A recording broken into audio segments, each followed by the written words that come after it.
pessoal do quinto ano, e aí, turminha linda?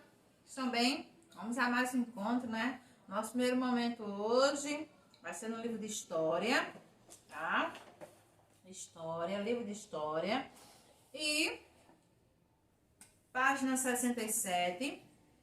Eu peço a vocês que peguem um livro, abram o livro de vocês. Vamos acompanhar a explicação para depois vocês irem fazer as atividades, tá bom?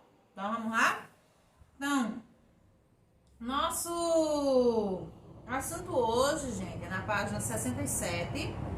Inicia na página 67, vamos falar sobre o primeiro reinado, né? Que começou no ano de 1822 a 1831. Né? Durou 3 anos o primeiro reinado, tá bom? Aí vocês observem aqui, essa foto aí é a foto de Dom Pedro, certo? Com a independência do Brasil, né? A gente sabe que ontem, aliás, antes de ontem, né?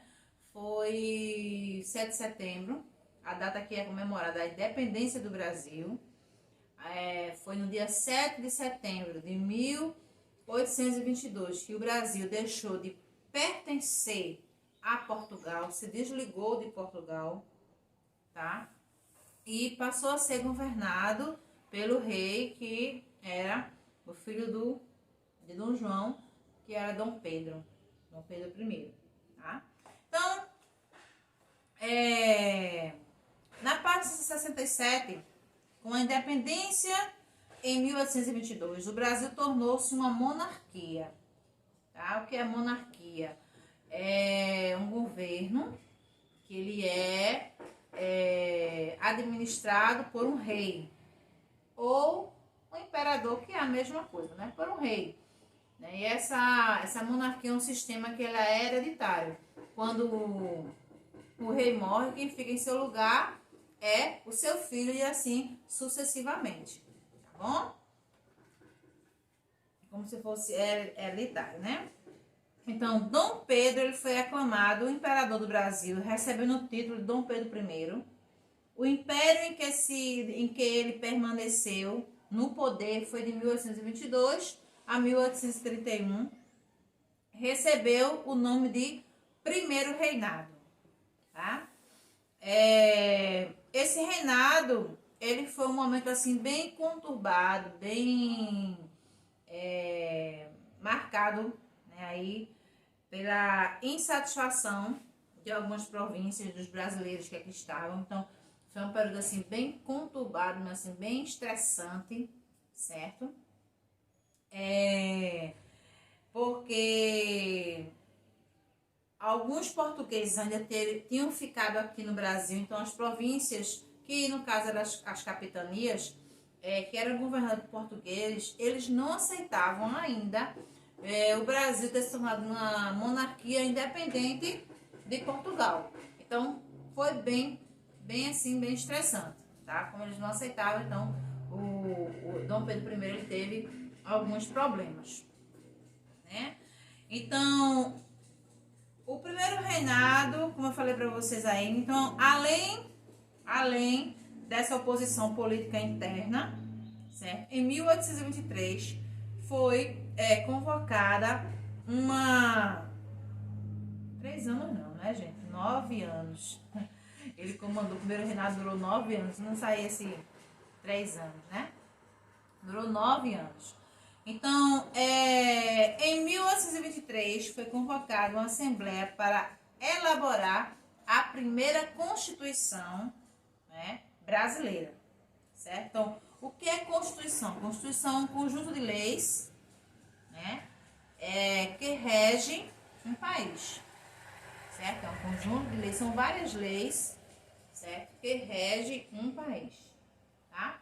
Então, essa assembleia, ela era composta por pessoas ricas, né, que tinham condições financeiras elevadas, né, donos de propriedade, que tinham muitas terras, grandes comerciantes, não havendo nenhum representante do povo, só a parte rica. Então, durante a elaboração da primeira Constituição, que foi em 1823, os políticos tentaram limitar os poderes do imperador, né? Ele não concordou, desfez a Assembleia e escolheu pessoas de sua inteira confiança para elaborar uma nova Constituição. Ela ficou pronta em 1824 e foi imposta por Dom Pedro I a toda a população. Quando a Constituição é imposta por uma pessoa apenas, dizemos que foi outorgada. Quando é discutida, né, no caso, só foi ele mesmo que elaborou, pessoas da confiança dele. Então foi algo que não foi discutido, foi algo outorgado, né? Outorgado.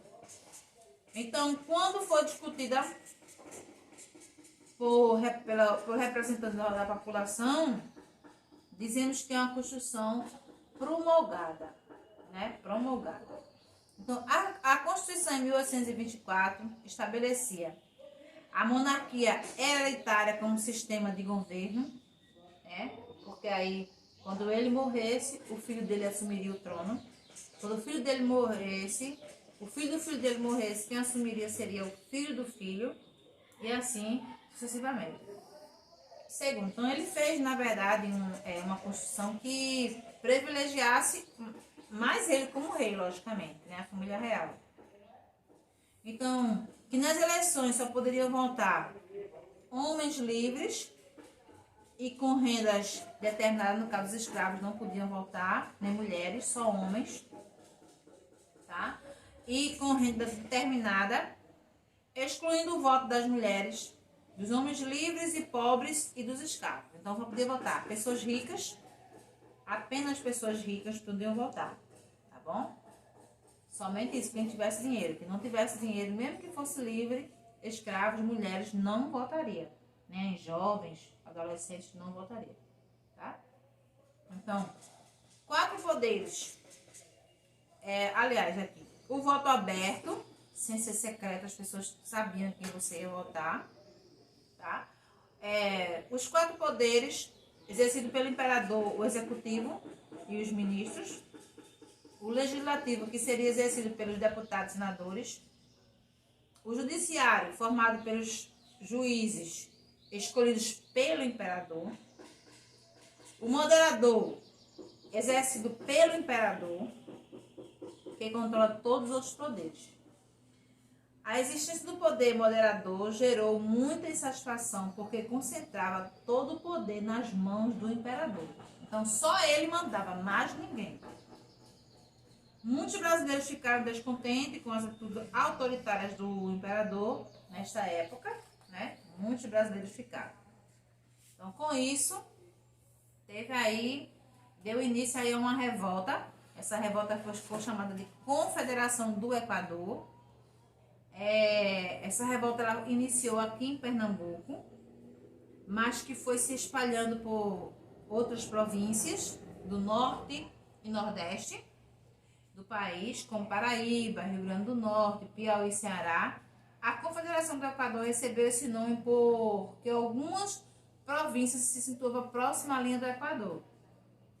Então, os objetivos dessa revolta era pressionar o rei, né? Aí, ó, a convocação para que se tivesse uma nova assembleia para se fazer uma nova Constituição, formação de um governo independente na região, acabar com o tráfico de escravos e diminuir a interferência do governo central nas províncias.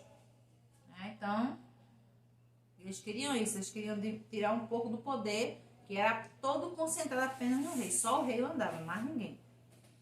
Então, o líder do movimento foi o Frei Joaquim de Amor Divino, conhecido como Frei Caneca, que contou com a ajuda de outros nomes importantes, como foi Cipriano Barata e Paz de Andrade. E em setembro de 1824, as forças de repressão do movimento dominaram Recife e Olinda, e depois de Ceará, as penas impostas pelos revoltantes, né? O rei mandou aí uma comissão para conter essa revolta, certo? E a pena de morte, certo? Eram severas, Frei Caneca ele foi condenado à forca, porém acabou sendo fuzilado diante da recusa de carrascos em executar a ordem, né? Então, existiam alguns carrascos que não queriam que o padre fosse morto em praça pública, enforcado. Mas aí ele foi fuzilado por outros soldados que obedeciam a ordem do rei, né? Então, o Frei Caneca ficou conhecido em nossa história como símbolo do ideal de liberdade, né? É tão importante ele que hoje em dia existem escolas com o nome dele. Aqui em Camaragibe tem o Frei Caneca em homenagem a esse homem, né? Que ele lutou pela liberdade, para que o Brasil deixasse de ter escravos, né? Deixasse de ter esse controle todo na mão do rei. Então ele recebeu várias homenagens. Então existem escolas com o nome dele, ruas, avenidas, né? Com o nome, museus, existem muitas coisas que tem o nome, levam o nome de Frei Caneca, né? Devido à história que ele assim fez, pagou a sua própria vida, né?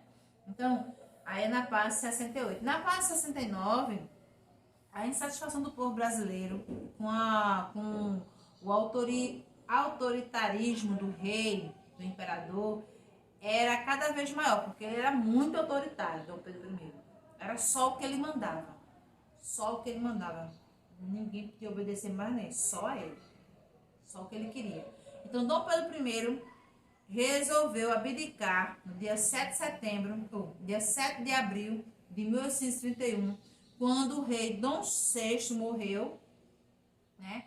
Dom Pedro I resolveu voltar para Portugal, mas aí ele deixou em seu lugar o seu filho, que recebeu o nome de Dom Pedro II. Ele tinha apenas 5 anos quando ele deixou ele aqui no Brasil, certo? Para ficar, que era Pedro de Alcântara, para ficar governando o Brasil. Como ele era uma criança, tinha apenas 5 anos, ele escolheu um dos ministros dele, que era José Bonifácio, né?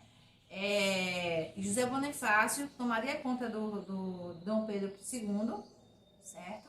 E governaria o Brasil até Dom Pedro II atingir a idade, que seria 18 anos, para governar o Brasil, certo?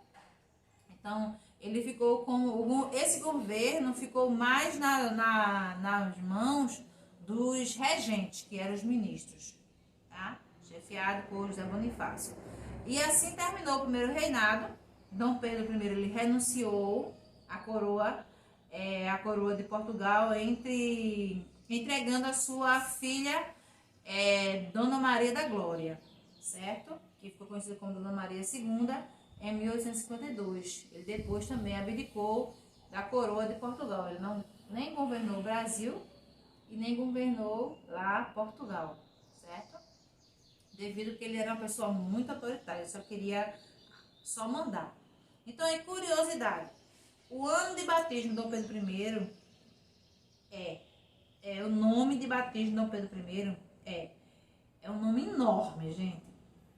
Pedro de Alcântara, Francisco, Antônio, João, Carlos, Xavier, de Paula, Miguel, Rafael, Joaquim, José, Gonçalves, Pascoal, Cipriano, Serafim, de Bragança e Bourbon, certo?